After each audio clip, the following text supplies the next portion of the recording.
Амар мэнд өө. Миний Монголын арт түмэн. За, дараагийн бичлэгээр уулзаж байгаадаа баяртай байна. Ингээд хүсэн хүлээж байсан. Бурхадтай хамт иргэн ирсэн Хөлөг Баатруудын хаан Манхваны маань дараагийн парт ороход бэлэн боллоо. Та бүхэн дууглан сууж, таалан сойрох нь. Мэдээж бичлэгээ эхлэхээс өмнө лайк болон subscribe дараарай. Баярлалаа. За, бичлэгт орцгоё. Леон авга их дэлхий ихтэй мөргөн мэдчлээ. Хайрт Демира минь. Амьдрал болон үр шимийг захирагч Тэнгэрлэг бурхан минь. Демира. Энэ шинэ газарч бас бузар төрөмгийлэлд өртөж, газар нутг нь халдварлаад байна. Леон. Тийм ээ. Энд бас бузар зүйлс байна. Гэвч энд ямар ч Тэнгэрлэг шүтлэг алга. Тиймээс эдгээр дорд бөгөөд бүдүүлэг гахайнууд таны мэлмиг бузарлахгүй гэхээс би айж байна. Химэн Юнгван лу хүйтэн харцаар харав. Демира. Мунхаг байдал болон шунлыг дандаа нүгэл гэж шүүх албагүй. Өөхөх тавилантай төрлөختнүүдийн амьдрал гэдэг угтаа тийм л байдаг юм. Чи одоо юу хийхээр төлөвлөж байна? Леон. Жирийн нэгэн элдчингүүдийн тунд уусаж тэдний адил харагдах нь надад тийм ч хэцүү зүйл биш. Гэвч захирагчийн эрх мэдэл, сүр хүч гэдэг бол Тэнгэрлэг бурханлаг зүйл байдаг билээ. Энэ газар нутаг дээр эрх мэдэл болон үүрэг хариуцлага зэрэгцэн оршиж чадна гэдгийг би батлан харуулах болно. Би тэрхүү харанхуй бүдүүлэг амьтдыг сурган хүмүүжүүлж зөв замд нь хөтлөх бодолтой байна. Энэ дэлхийд шин шүтлэг шашин сэрэг хүртэл. Демира. Хүү минь, чамд надаас хүсэх хүсэлт байна уу? Бид үргэлж бэлэн байна. Леон. Хайрт Демира минь. Энэ дэлхийн чөлөөт иргэд бузар энергийн улмаас зовж байна. Энэ нь таны хүсэх зүйл биш гэдэгт би итгэлтэй байна. Тийм болохоор гуй. Энэ газар нутгийг идгэж ариусгаж өгнө үү? Демира. Чи бол миний сүмийн тэргүүн. Бидний авраг. Энэ ертөнцийн хөрс газар миний мах бод биш юм. Миний ариун хүчийг түгээж энэхүү цангасан хөрсийг миний мах бодоор орлуул. Демира. Түүний дараа энэ дэлхий дээр алхах бүх зүйл чиний холбоотон болох болно. Леон. Хараад суралццгаа. Суралцаж чаддаггүй, мэдэж чаддаггүй мунхаг амьтад минь. Энэ бол бурхны ивэл, шүтлэгтэй дэлхий юм. Төрж, өсөж үржих нь амьд соёлт бүхний зайлшгүй, биелүүлэх ариун үүрэг мөн. Энэхүү илбэг баян үрж шимтэй газар шороол, үрд мөнхөд бат зогсох ариун гэрээний минь гэрч болох учиртай. Юнгван. Юу? Хүмүүсээ битгий хорт шиддэг хүчээр ургуулсан үр тариа бол хортой байдаг. Та нар үнийг мэдэж байгаа шүү дээ. Леон. Эднэр шиг харанхуй мунхаг амьтдыг харах гэж. Энэ бол бурхны өөрийн биеэр ажиллаж хайрлсан ариун ургац. Гэтэл чи яаж үнийг хор гэж шүүж зүрхэлнэ вэ? Юнгван. Тэр тэнэг сүрлэн хүүхэлдэ гэд үгээ дуусгаж амжаагүй байтал Леон түүн рүү асар хүйтэн занл хийллийн харцаар харан. Би мунхаг байдлыг зөвхөн ганц л удаа хүчилдэг. Амныхаа зургаар донгосч охин тэнгэрийг бүү бузарл. Юнгван. Дотроо цэлэг гэж ийм зүйл боломжгүй. Хүмүүс бүлэм өдөртгч. Юнгваны бодол. Миний төлөвлөө энэ хүнээс болж бүр мөсөн сүрхэн. Би үүнийг зүгээр орхиж болохгүй. Би чиний илэрхий худал хуурмгийг илчлэх болно гэсэн хэдийч хамгийн түрүүнд шалгах хэрэгтэй. Тэр будааг идэх ард иргэдийн аюулгүй байдлын төлөө таныг хамтран ажилласаа гэж хүсэж байна. Леон. Намайг яасан ч бай тэр худал хуурмал гих үз. Юнгван. Шинжээчийг манай талаас гаргая. Шинжээч. Тэгвэл би эхлэе гэд шидэ ашиглан шинжилж үзээд нүдэндээ ч итгэж ядан. Эн чин айцлагдсан цагаан будаа, зэрэглэл, ховор, тайлбар, амьдрал болон үр шимийн охин тэнгэр Демирагийн ивэлээр айцлагдсан будаа 3 дугаар зэрэглэлийн өвчин намдаж намжимл байдалд орно. Тогтмол хэрэгэлсэн тохиолдолд бүрэн эдгэрэх өндөр магадлалтай. Шинжээч. Зэрэглэл нь ховор байна. Энэ бүх будаа ховор зэрэглэлийнх байна. Мөн энэ нь 3 дугаар зэрэглэлийн өвчин болон хавдрыг хүртэл эдгээдэг гэж байна. Жисү. Үний юм уу? Хан хари. Тийм ээ, үнэн байна. Жисү. Хэн нэгэн даргаас очиж тогоо аваад ир. Гэж хэлээд тал газар дээр шууд тогоон дээр будаа агшааж будааны эд шидийг үзэхээр Яарвчлаа. Байж боломгүй юм. Систем. Ажиллагдсан тариагаар агшаасан цагаан будаа. Минут тутамд тамир тэнхээс сэргээх хурд 100-аар нэмэгдэнэ. Минут тутамд маана нөхөн сэргээх хурд 50-аар нэмэгдэнэ. Үргэлжлэх хугацаа 8 цаг. Энэ зэрэгтэй бол баг урт хугацааны хүч нэмэгдүүлэгчийн хэмжээнд байна шүү дээ. Зүгээр нэг будаа яаж нэг л онхон 3 сая воны үнэтэй хүч нэмэгдүүлэгчтэй тэнцэж чаддаг байна. Менежерээ. Том мэдээтэй гэд яран иртэл менежер идчгээд ирээ. Хари шүлсээ залгин амтархан идэж дуусгаад Хари Жисүүд би сонирхоод цагаан будааны талбайд үссэн нэг хорхоог идээд үдчихсэн байхгүй юу? Жисүү шавж уу? Хари тэгсэн би бафтай болчихлоо. За манайхан баф гэдэг нь голцоо RPG төрлийн тоглоом дээр гардаг тодорхой хэмжээний хугацаатай хүч нэмэгдүүлэгч төрлийн эд шидийн хүчийг нэрлэдэг зүйл байгаа шүү. Жисүү юу гинэ? Хэрв тэр ивэл үнэхээр энэ газар нутаг даяар тархсан байгаа бол үнэгүй хүч нэмэгдүүлэгч үү? Зөвхөн үр тариач биш, бүх амьд биетүүд ажиллал хүртсэн гэхэд ч гайхах зүйл алга. Хүмүүс чадах чинээгээр олныг цуглуул. Дайралтын багийн бүх гишүүд бүтэн давхарлагдсан бафтайгаар гейт руу орох болно. Антрын холбооны дайралтын багийнхны урам зориг ихээр нэмэгдлээ. Димира, Хүмин, Леон, за хүндэт охин тэнгэр Димира минь. Димира, миний энд хийх ёстой зүйл дууссан бололтой. Би буцах хэрэгтэй. Леон, би их дэлхий ээж, тэнгэрийн дагнаас бидэнд хайрлсан хишиг буйныг үргэлж талархан хүртэж сэтгэлдээ тунгаан бодож байна. Димира, Хүмин, чамд сүүлийн ганц сургаалыг үлдээе. Хаач явсан битгий үлсэж хоосон яваарай гэд ихэн сэтгэлээр Леон руу харан хайрлан сүүлчийн нэгүслээ үлдээн үгэлтэн биенээс гарan бурхтын нутаг руугаа буцав. Хари, эрхэмдэцээ энэ юу вэ? Леон, тэнгэрлэг хүч. Хари, энэ дэлхийд бурхан байдаггүй без хэргүн. Би сайн мэдэхгүй байна л да. Леон, зөв зохистой амьдрал болон ертөнц гэдэг нь тэнгэрлэг ариун чанартай зохицсон амьдрах хэрэг учраас та нар шиг дэлхийн хүмүүс үүнийг гарцаагүй дагаж мөрдөх ёстой. Тэгвэл цэргүүдч цадсан тул бид гейт руу орно. Юнгваны хүн, бүлэгмийн тэр хүнээ. Энэ зүгээр байх болов уу? Энэ байдлаараа бол манай төлөвлөгөөнд асуудал үүсгэнэ. Юнгван, тэр хараал идсэн амьд үлдэгч новш. Хараал ид тэр хаанаас гараад ирдэг байна. Тэр мөн увшил байгаагүй бол амархан их охирол амссан засгийн газар эцэст нь бидний шаардлагыг биелүүлж өгөхөөс өөр аргагүй болох байсан. Оронд нь гейт дотроо талд орчихоосоо билээ. Байз. Энэ тийм ч юм уу санаа биш вэ? Бүлэгмийн тэргүүнэ. Чи санаа зовх хэрэгтэйгүй дээ. Гэхдээ ямар тач сүулд нь хаалт ихийн тулд гейтийг зэвэрлээ тавьчихсан байсан шүү дээ. Тийм шүү. Дундуур нь байдал жаахан тааруу байсан ч гэлээ. Аа тийм. Тэнд байгаа ганц хей зэрэглийнх нь хан Харил байгаа. Тэр амьд үлдэгч новч гэсэн гарцаагүй ажлын төрлийн л баффер байж таарна. Тулааны чадвар нь сүйдтэй зүйл байхгүй дээ. Тэгвэл тэд гарцаагүй бүтлгүйт болно. Гейтийн дотор ердийн аргаар ялах боломжгүй тийм мангас байгаа. Анхааруулга. Dungeon Break эхэлж байна. Үхлийн ял оноож байна. Гейт доторх бүх амьд биетийн амьдрах хугацааны тоолол эхэлж байна. Үзэгдэл шилжих мөчөд тэд цамхаг руу орсон байх ба Леон өөрөөр хэлбэл хэрэв би даалгаврыг биелүүлэх эсвэл боссыг ялах юм бол ихэнх хаалганууд хаагдах болно. Босста хийх хаалц тулаан уу? Надад таалагдж байна. Хари дуунд тэд ихэвчлэн бүлгэрээ нийлж дайрдаг гэдгийг хэлж зүрхэлсэнгүй зогсов. Леон, тэр мөн новшнууд өмнө нь дайралт хийж цэвэрлсэн гэж худлаа хэлсэн байх та. Миний бодож байснаас хамаагүй олон мангасууд байгаа юм шиг санагдах чинь. Энэ юу вэ? Хари, тэр чинь энэ данжны онцлог байгаа юм. Леон, онцлог оо. Тийм ээ.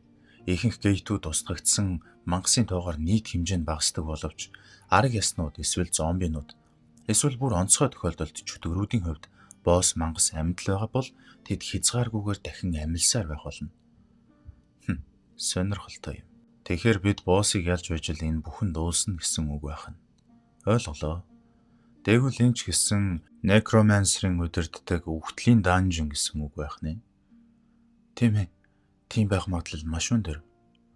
Энэ нь магадгүй арга яснуудын болоо болгон удирддаг некромансер, үхтлийг амьлуулагч шиддэг байх гэж бодож байна. Гэт үгээ дуусгаж амжаагүй байхад системийн мэдэгдэл. Анхааруулга. Данжин брик эхэллээ. Үхлийн ял онов. Гейт доторх бүх амьд уршихуйн амьд явах хугацаа тоологдож эхэллээ. Командлагч Хүлэг Баатар. Үхтлийн Хүлэг Баатар Дюла хаан. Үхсдийн армаа удирдан давшиж байна. Үлдсэн хугацаа 3 цаг тэг минут. Мэдлэгт үг нэмэр. Дюла хаан бол Ирландын ардын домогт зүгээс гаралтай толгойг морьтон. Бид бүхний сайн мэдэх морь унсан толгойг хүн юм. Жису. И Юнгван чи юм нохон гөлөг хэрв ийм зүйл болох байсан бол чи өмнө нь бидэнд хэлэх ёстой байсан юм шүү. Дюла хаан өөрийн толгойг өргөн өндөрлөг дээр зогсон арга ясан дайчтай давшуулах ба анхааруулга. Үхлийн Хүлэг Баатар Дюла хааныг даран устдаг. Үлдсэн хугацаа 2 цаг 58 минут. Энд үнэхээр новшин олон байна. Дарга поошнуудыг тараах уу? Чадах чинээгээр дээд хязгаартанд тултал тарааж өг. Маншика тэнд хэдэн харваач шидтэн байна вэ? Яг одоо миний харж байгаагаар 30 харваач 2 шидтэн байна.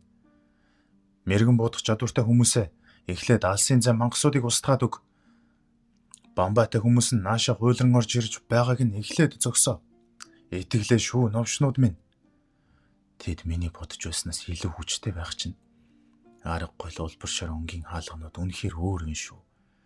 Гэсэн хэдий ч би зэрэглэлийн танк болох энэ биед мань тэсэж гарах хангалттай хүч байгаа. Новш гэж. Зүгээр нэг арга яс байж ийм дээд зэрэглэлийн чадвартай байх гэж. Би тэдний анхаарлыг татах хэрэгтэй байна. Би энд байна. Наашир. Гэхэд арга ясан шидтэн холын зайнаас түн рүү шидээр харух ба. Ирхмээ. Би зүгээрээ ердөөлнийг би цаарс хийсэн төдий. Чи мэдэндээ энэг тоног төхөөрөмж маш үнэтэй. Хэмээн үгээ дуусгаагүй байтал түүний урд Дюла хаан гарч ирэв. Жуесо дотро Дюла хаан гэж бодон түүн рүү харан зогсоход Дюла хаан Гялсхийн довтлон түүнийг хойш хийстэл асар их хүчээр зөхөх үед Жисо хаан цөм мөргөн унаад ханиалгаж эхлэв. Хари Кимэлцийн дарга шидтэн бид түүнийг аврах хэрэгтэй байна. Хаан туслах менежерээ. Бид нэмэлт хүчтэй ажиллах уу? Энэ нэмэлт хүч яг үүний тулд л байгаа юм. Бид тэдэнд одоо туслах хэрэгтэй. Тэр Гретисвардыг яаж тийм хурдан ашиглаж чадж байна? Түүнийг зогсоо. Гретисвард гэдэг нь мэдэхгүй байгаа хүмүүст хэлэхэд дундад 100 болон сэргэн мандалтын үед ойролцоогоор 14-с 16 дугаар зуун Европын дайчдын хэрэглэж байсан 2 гараар барьж тулалддаг энгийн элднээс илүү том сэлэм. RPG тоглоом болон фэнтези тоглоомуудад маш их гардаг алдартай сэлэм. Хари бодов.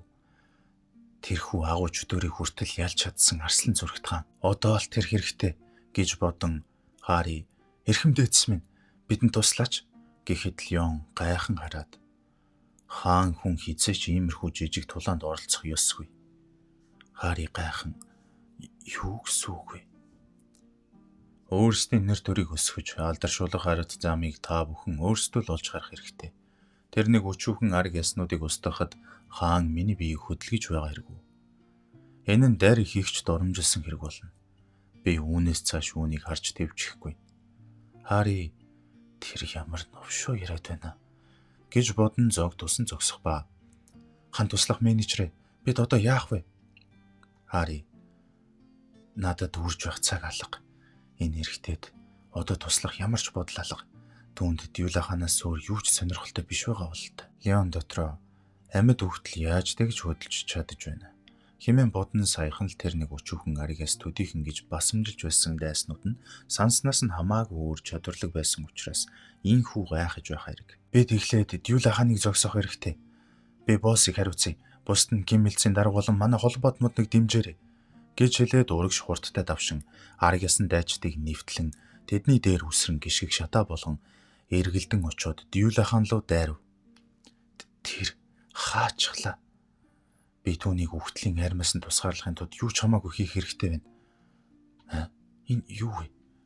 гэж гайхан харахад Дюла хаан толгоогоо дээш шидэн гараа суллаад түүн рүү нударгаа далайн миний харааг хаахын тулд толгоогоо шидчихв. Ямар новшин үхтэл ингэж тулддаг байна. Түүнд хийслээ зөвхүүлэн ханиалган хөл дээрээ тогтон бурхны авралаар гэж бодоод урагшаа харахад Дюла хаан хэдийн түүний урд ирж гисэн сэлмээ талааж байх ба харъя. Би түүнийг бусдаас нь салгаж чадлаа гэж бодоод уучлаарай. Миний чадварын хамрах хүрээ дэндүү том юм гээд асар хүчтэй галын нүргэлийн гаргав. Би чадчихлаа. Энэ үүнийг дуусгаж чадах ёстой гээд элдэндээ галын авраагаа хуримтлуулан галлахад Дюла хаан тэрхүү дайралтаас бултган элднийхээ хажуугаар хаачглаа гэж үү? Энэ байрлал чинь ихэд түүний элдний авраа шургалан орж ирв. Гайхалтай юм. Чи ердөө ганцхан гараа ашиглаж байгаа хэрнээ ийм гайхалтай элдний техниктэй байх гэж. Чамайг урд нь нэгэн цагт язгууртан Хүлэгбаатар байсан гэдэгт би итгэлтэй байна. Намайг уучлахыг зөвшөөрнө үү? Чам шиг агуу Хүлэгбаатарыг зүгээр нэг үхтэл гэж андуурч бодох гэж. Нэр нь үл мэдэгдэх Хүлэгбаатараа. Би хаан Лёнхарт чамд надтай өрсөлдөх эрхийг олгоё. Ари юу болоод байгааг үл ойлгон хэлэх үггүй гайхан харна. Цаашид олон цэргүүдийг шархтуулах шаардлага байхгүй.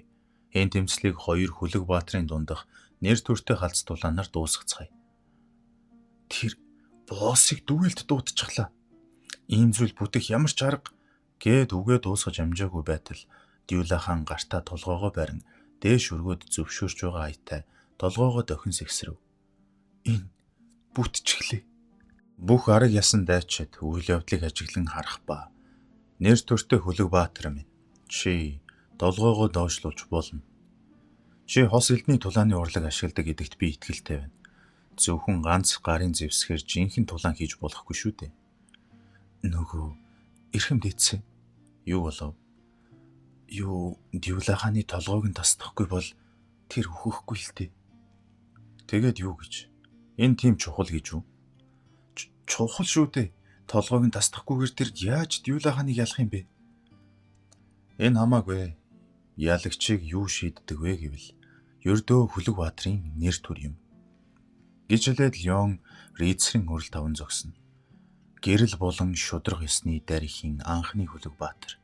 Драгониагийн их гүн бөгөөд Лёнхартын арслан зүрхт хаан. Би энэ хүн нэр төртэй Хүлэгбаатарын дуудлагыг баталж байна. Гэхэд Дюла хаан ч мөн адил Рицрийн өрөл таван зогсох ба дулаан эхлэх үед урагш хурдтай давшин эхний дайралтыг өгөхөөр дайрав. Шар гэрлийн Гилбаг яс хийв. Лён нухацтай урагш харан зогсох ба Дюла хааны Грэдсвордыг өөрийн нарийн жижиг ил дээр ямар ч хүч зарцуулах шинжгүй хааж зогсоод хаасан чихтэй илдээ эргүүлээд Дюла хааны илдийг хажуу тийш хазайлган унгав. Нэг дэх удаа гэж хэлэхэд Дюла хаан угсхийн хоош үсрэн зайгаа аваад дахин дайралтын байрлал аван асар хүчтэй завчилтаар илдээ далайхад хүмүүс хэрв тэр хүн шиг дайралтыг хаачих бол эрхэмдээдсэ. Лён чиний алхам дэндүү хөнгөн байна гэж хэлээд үл үзэгдэм хурдаар Дюла хааны дайралтыг хаахад үгүй юу вэ? Чи сая харсан уу? Тэр зохилтыг шууд авчихсан уу?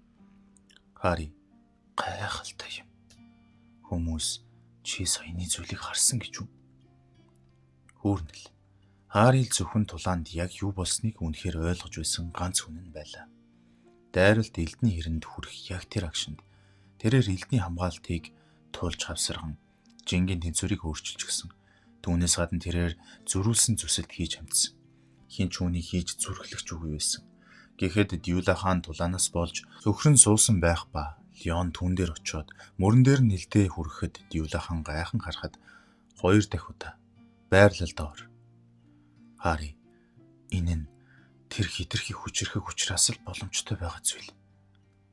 Дюла хаан үнэхээр урт хугацаа өнгөрчээ. Түүнийг яг л Хүлэгбаатар шиг үзэж дуэлийг зүй ёсоор хүссэн Хүлэгбаатартай тааралдаагүйгээс хойш энэ нь магадгүй тэрхүү хэцүү нөхцөл байдлаас зайлсхийх гэсэн башир арга байж магадгүй л юм. Морносон бүх санал тавихыг нь сонссон хинч байсан. Ингэж л удах байсан биз. Үгүй ээ. Эцэст өсгөлгүй тэнэглэл. Тэр Хүлэгбаатрыг сайн хараач. Тэр хүүцийг зогсолд тоо томшгүй олон дулааныг туулж өнгөрүүлсэн ахмад дайчны төрх. Нэр төр болон алдар хүндийг хайж буй тэрхүү одон мэтгэл алзахнууд. Леон. Би тэрхүү элдний дайралтыг чинь хүлээж авахар хийчихье. Гэхэд Юла хаан дахин элдэ далайн нүсэр хүчтэй дайралтаа хийхэд Леон ажигчгүй хаагаад 3 дахь удаа гээд Юла хааны цайжинд элдэ товшив. Юла хаан. Тэр бол нэр төртэй Хүлэгбаатрын туйл юм. Леон. Чи үргэлжлүүлэх үү? Юла хаан. Би ширэгдэж бас соригдох ёстой Хүлэгбаатруудын хаан. Би өөрийн некроманси хүчээ ашиглахыг хүсэхгүй байна. Би энэ хүнтэй тоо томшгүй олон удаа тулалдмаар байна.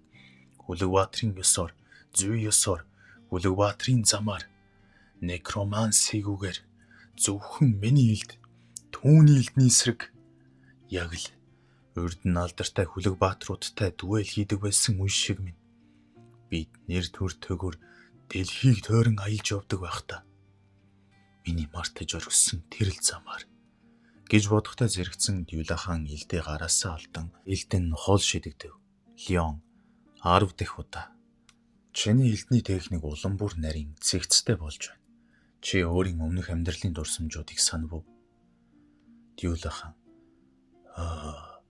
Нэр төртэй Хүлэгбаатар минь. Чи надад өнгөрсөн цаг хугацааны алдарт өдрүүдийг минь эргүүлэн өглөө. Леон. Чи үргэлжлүүлэх үү, Хүлэгбаатар минь? Гэхэд Юла хаан өөрийн толгойг нь барин ард зогсох арга яасан цэрэг дээр очин толгоогоо аваад Юла хаан. Би хэдий хэр удаан хугацаанд аллах хитлах үйлдэлсээр ирвдээ. Би хэдий хэр удаан хугацаанд нэр төргүүгээр дахин тулалдваа. Хэрв би өөрийн хараагдсан аяллыг ингээд дуусгаж чадах бол үүнээс илүү их баяр баясгалан гэж үгүй билээ. Гээд Леоны өмнө сүгдэн суув. Леон. Гайхалтай юм. Чи өөрийн нэр төрийг эргүүлэн олж авсанд би туйлын их баяртай байна. Би чиний төлөө залбирах болно. Гэхэд Юла хаан Леоны өмнө толгоогоо өргөн барив. Леон. Хэрв чамд итгэдэг бурхан чинь байгаа бол тэр бурхан чинь чиний сүнсэнд амралт хайрлах болтугай. Хэрв байхгүй бол дайрагч чамайг цэцэрлэгийн төгсгөл рүү хөтлөх болно. Би хизээ нэгэн цагт агуу Хүлэгбаатар чамтай бурхтын найрын танхимд уулзахыг хүсэж байна. Гээд асар их хүндлэл, хайр инрэл дүүрэн харцаар Юла хаан руу харав. Гэрэл бий болог гэж хэлэх үед Леоноос асар их ариун энерги гарan Юла хааны бие ариусан хоёуг дуулганы цаанаас түүний жинхэнэ рийцрийн төрх ил гарч ирэв. Юла хаан. Алдар, суу, Леон драгония Леон хартад байх болтугай. Гээд үзэгдэл шилжих мөчөд хангуучид цамхгаас гарч ирэн ачаага бэлдэж байх ба. Хари. Тэр амлалтаа биелүүллээ. Жисо. Тэр үнэхээр дуэлээр энэ бүхнийг дуусгачихлаа. Саяных ямар гэрэл байсан бэ? Миний бодлоор тэр гэрэл бий болог гэж хэлсэн байхаа. Магадгүй тэр нь түүний яриад байсан тэнгэрлэг хүч байсан болов уу? Түүнээс хойш үхтлүүд алга болсон нь тийм учраас л байх. Хари. Тэгвэл тэр зүгээр л тэр чадвараа эртхэн ашиглахгүй яав та. Леон. Хэрв би тэгсэн бол тэр нэр төртэй Хүлэгбаатар некромансер чигээрээ төгсгөлөө үзэх байсан юм. Эрхэм дээдсэ. Леон. Хүлэгбаатар нэр төрийн төлөө амьдардаг юм. Нэр төр нь үйлдэлээс ирдэг бөгөөд үйлдэлүүд нь хүсэл зоригоос ирдэг юм. Юла хаан агуу язгууртан Хүлэгбаатрын хувьд хүртэх ёстой зүйлээ л хүртсэн. Гээд их л сайхан сүртэй зүйл ярьж байснаа гинэт хувиран ямар ч тач би өөрийн олзоо очиж авлаа. Тэд гайхан юу? Леон. Дулаан байгаа газарт олз байдаг юм. Олсон нь авдаг хуйлтай. Жисо. Юу? Хөөх. Үүнийг хараач. Эндээс асар их маананы хүч мэдрэгдэж байна. Хари. Юла хааны агуу илд болон нөмөргөн чинд байна. Үүнийг заруул маш их мөн гээд үгээ дуусгаж амжаагүй байтал некроманси маананы болрыг харсан Леон царай нь хувьс хийж Энэ бол хог хаягдал гэж хэлээд Мананы болрыг хаглав. Хүмүүс гол нь харлаж яагаад гэхэд Леон иймэрхүү зүйлс зөвхөн эмх замбраагүй байдал л үүсгдэг юм гэд жигшилтэй нүдээр харж байв. Систем эцсийн үр дүн Дюла хааны нөмрөг Дюла хааны агуу элд некромантаар сувд устсан. Мананы чулуунууд болон бусад зүйлс хунаам хаалга цэвэрлэгдэв. Энэ үргээд бичлэгээ дүүргэцгээе. Бичлэг маань таалагдсан гэдэгт итгэлтэй байна. Хэрвээ таалагдсан бол та бүхэн лайк болон subscribe дараад комент хэсэгт энэхүү дугаарын хамгийн сэтгэл хөдлөсөн, хамгийн таалагдсан, хамгийн их зүйл бодуулж, хамгийн сонирхолтой мэдрэмж төрүүлсэн тэрхүү хэсгийг доор комент хэсэгт дуртаарай. Ингээд дараагийн бичлэгээр уулзтлаа. Түр баяртай. Тийм. Та бүхэнд эрүүл энхийг